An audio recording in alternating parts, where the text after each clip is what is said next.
मिल्कीपुर उपचुनाव के बीच नाराज बीजेपी नेता से मिले सपा सांसद अवधेश प्रसाद। क्या मिल्कीपुर उपचुनाव में होने जा रहा है बड़ा खेला? आज हम इसी पर करेंगे बात। नमस्कार, 4 PM पर आप सभी का स्वागत है। मिल्कीपुर में 5 फरवरी को उपचुनाव होना है। सपा बीजेपी के बीच मुख्य मुकाबला है, लेकिन आजाद समाज पार्टी ने इस मुकाबले को त्रिकोणीय बना दिया है, जिससे मिल्कीपुर का उपचुनाव दिलचस्प हो गया है। कांग्रेस बसपा मैदान में नहीं है। कांग्रेस ने अपना समर्थन समाजवादी पार्टी को दिया है। वहीं आपको बता दें कि उपचुनाव में सपा ने अजित प्रसाद को मैदान में उतारा है। अजित प्रसाद जो कि सपा सांसद अवधेश प्रसाद के पुत्र हैं। वहीं बीजेपी ने इस बार चंद्रभान पासवान को टिकट दिया है और आजाद समाज पार्टी ने सपा से आए सूरज चौधरी को टिकट दिया है, जिससे मुकाबला त्रिकोणीय हो गया है। वहीं कई बीजेपी नेता चंद्रभान पासवान को टिकट मिलने के बाद नाराज चल रहे हैं। नाराजगी इतनी ज्यादा है कि वो लोग बीजेपी प्रत्याशी के नामांकन से पहले हुई सभा में शामिल भी नहीं हुए थे। जी हाँ, वही बीजेपी नेता राधेश्याम त्यागी की तबीयत भी बिगड़ गई और जब उनकी तबीयत बिगड़ी तो कहा जाने लगा कि बीजेपी ने उनको टिकट नहीं दिया, जिससे वो परेशान थे, जिसकी वजह से उनकी तबीयत बिगड़ गई और वो अस्पताल में उनको भर्ती कराना पड़ा। कई बीजेपी के जो नेता हैं वो उनको देखने पहुंचे और तबीयत बिगड़ने से पहले जब वो नाराज चल रहे थे तो कई बीजेपी के नेता उनको मनाने उनके घर भी पहुंचे थे। कई बीजेपी के मंत्री, बीजेपी के जो तमाम नेता थे, वो नाराज बीजेपी नेताओं से मिलने गए थे और उसके बाद फिर राधेश्याम त्यागी की तबीयत बिगड़ गई। जी हाँ, जिससे मिलने सपा सांसद अवधेश प्रसाद भी पहुंचे तो सियासी गलियारों में तरह तरह की चर्चाएं होने लगी। हालांकि कहा जा रहा कि सपा सांसद अवधेश प्रसाद उनका हाल लेने गए थे। जी हाँ, क्योंकि 2 दिन पहले बीजेपी नेता की प्रचार के दौरान तबीयत बिगड़ गई थी। वो टिकट न मिलने से नाराज चल रहे हैं, जिससे वो परेशान चल रहे थे। वही आपको बता दें कि इस मुलाकात के कई मायने भी निकाले जा रहे हैं, क्योंकि जब बीजेपी नेता राधेश्याम त्यागी की तबीयत बिगड़ी तो सूत्र कह रहे हैं कि सपा प्रत्याशी अजित प्रसाद ने उनको अस्पताल पहुंचाया था। वहीं अब सपा सांसद का बीजेपी नेता से मिलना अपने आप में कई सवाल खड़े करता है। अजित प्रसाद का उनको अस्पताल पहुंचाना और उसके बाद सपा सांसद अवधेश प्रसाद का उनसे मिलना कई सवाल खड़े कर रहा है। कहीं बीजेपी नेता बगावत करने के मूड में तो नहीं है, क्योंकि मिल्कीपुर में इससे पहले बीजेपी के एक नेता बगावत कर चुके हैं। उन्होंने कांग्रेस का दामन भी थाम लिया था अपने कई समर्थकों के साथ। तो इस मुलाकात से भी बीजेपी की चिंता बढ़ी हुई है। बता दें कि सपा सांसद अवधेश प्रसाद भाजपा के महामंत्री और मिल्कीपुर से भाजपा के टिकट के प्रमुख दावेदार राधेश्याम त्यागी से मिलने उनके आवास पहुंचे। दरअसल राधेश्याम त्यागी की अचानक तबीयत बिगड़ गई थी, जैसे कि मैंने पहले आपको बताया, जिसके बाद उन्हें कुमारगंज स्थित अस्पताल में भर्ती कराना पड़ा था। दोनों नेताओं के बीच चुनाव प्रचार के दौरान कई सियासी मतभेद रहे। राधेश्याम त्यागी मिल्कीपुर से भाजपा के टिकट के प्रबल दावेदार थे और क्षेत्र में उनका काफी प्रभाव भी था। भाजपा और सपा के बीच चुनावी मुकाबला तेज था, लेकिन इसके बावजूद सपा सांसद अवधेश प्रसाद का राधेश्याम त्यागी के स्वास्थ्य के प्रति चिंता जताना और उनसे मिलने जाना, इसने मिल्कीपुर और अयोध्या की राजनीति को और गरमा दिया है। इस मुलाकात के दौरान सांसद अवधेश प्रसाद ने राधेश्याम त्यागी के स्वास्थ्य के बारे में जानकारी ली और उनके शीघ्र स्वस्थ होने की कामना भी की। जी हाँ, तो राजनीतिक गलियारों में इस मुलाकात के बाद तरह तरह की चर्चाएं हो रही हैं और कई मायने भी इस मुलाकात के निकाले जा रहे हैं। हालांकि जानकार हैं वो ये कह रहे हैं कि जो है जिस तरीके से उनकी तबीयत बिगड़ी तो उसको लेकर उनका हाल जानने के लिए सपा सांसद राधेश्याम त्यागी के पास पहुंचे थे। बता दें कि मिल्कीपुर विधानसभा का उपचुनाव बेहद दिलचस्प होने वाला है। यह भाजपा और सपा के बीच सीधा मुकाबला पर नहीं रह गया है, बल्कि इस उपचुनाव में बीजेपी के भीतर आंतरिक कला उभरने लगी है। बीजेपी जहां एक तरफ अपने बगावती नेताओं को मनाने में जुट गई है, तो वहीं सपा के नेता बागी बीजेपी नेताओं से मिल रहे हैं, जिससे बीजेपी की चिंता और बढ़ रही है। बता दें कि मिल्कीपुर से बीजेपी के टिकट से 2017 में विधायक चुने गए गोरखनाथ बाबा को 2022 विधानसभा चुनाव में अवधेश प्रसाद ने शिकस्त दी थी और इसके बाद से गोरखनाथ बाबा लगातार मिल्कीपुर विधानसभा क्षेत्र में सक्रिय थे। गोरखनाथ बाबा मिल्कीपुर विधानसभा क्षेत्र से बीजेपी की तरफ से अपने आप को स्वघोषित उम्मीदवार भी मान बैठे थे, मगर पार्टी को मिले क्षेत्रीय फीडबैक ने गोरखनाथ बाबा के उम्मीदों को तोड़ दिया। बीजेपी ने चंद्रभान पासवान को टिकट दे दिया।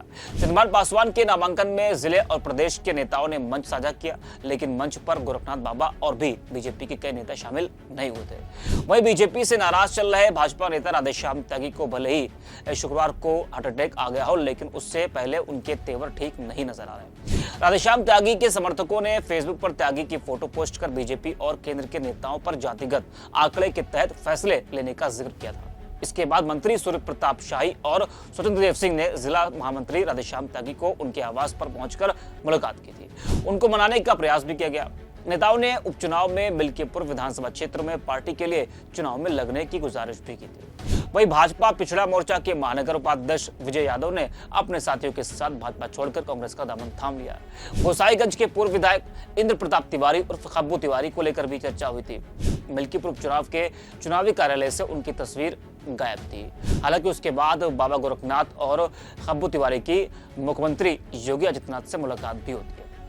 बता दें कि मिल्कीपुर उपचुनाव को लेकर सपा एक्टिव नजर आ रही है। जो गलतियां पिछले उपचुनाव में हुई, सपा नहीं चाहते कि मिल्कीपुर में भी वो गलतियां हो, जिसके लिए वो चुनाव आयोग से भी मिल चुकी है। अखिलेश यादव ने साफ कह दिया है कि अगर कोई भी गड़बड़ी होती है तो सपा कार्यकर्ता कोई भी फैसला ले सकते हैं। खुली छूट अखिलेश ने दे रखी है। वहीं आपको बता दें कि सपा सांसद अवधेश प्रसाद लगातार दावा कर रहे हैं कि जीत समाजवादी पार्टी की ही होगी, अजीत प्रसाद की होगी। प्रत्याशी कोई भी हो, कोई भी दल आए, लेकिन यहाँ पीडीए का जादू चला है और चलेगा, और यहाँ पर जो है एक बार फिर से साइकिल दौड़ेगी।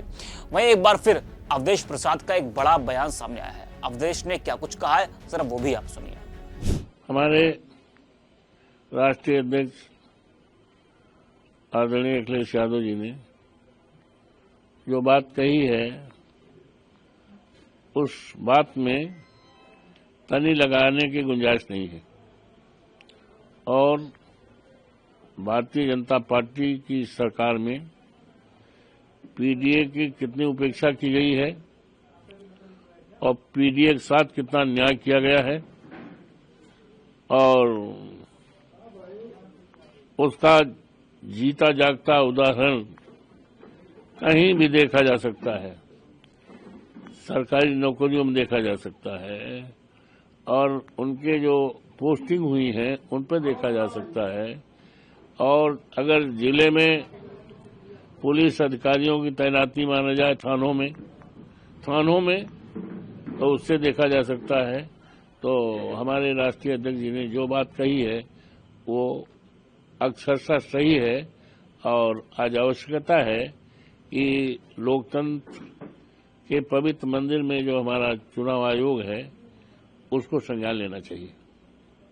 क्या लगता है कि इससे चुनाव प्रभावित हो सकता है? यूं तो मुझे उम्मीद है कि इस चुनाव में, मिल्कीपुर के उपचुनाव में, जो भी अधिकारी और जो भी कर्मचारी तैनात हैं, मैं तो उम्मीद करता हूं, पूरी तरह से विश्वास करता हूं कि वह सरकार के दबाव में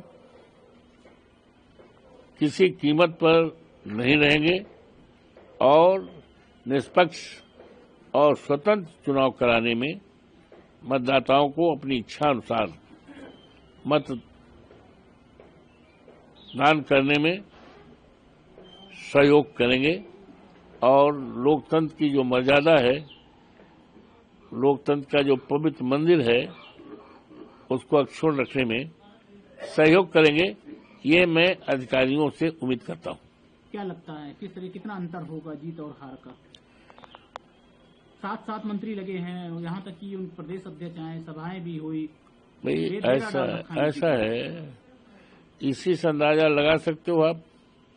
डेरा डाला गया है, 7 मंत्री लगाए गए हैं, इसी से अंदाजा लगा सकते हो कि भारतीय जनता पार्टी अपने को जान गई है कि हमारा सफाया हो गया है, हम लड़ाई में कहीं नहीं हैं। लड़ाई में आने के लिए 7 मंत्री लगाए गए हैं।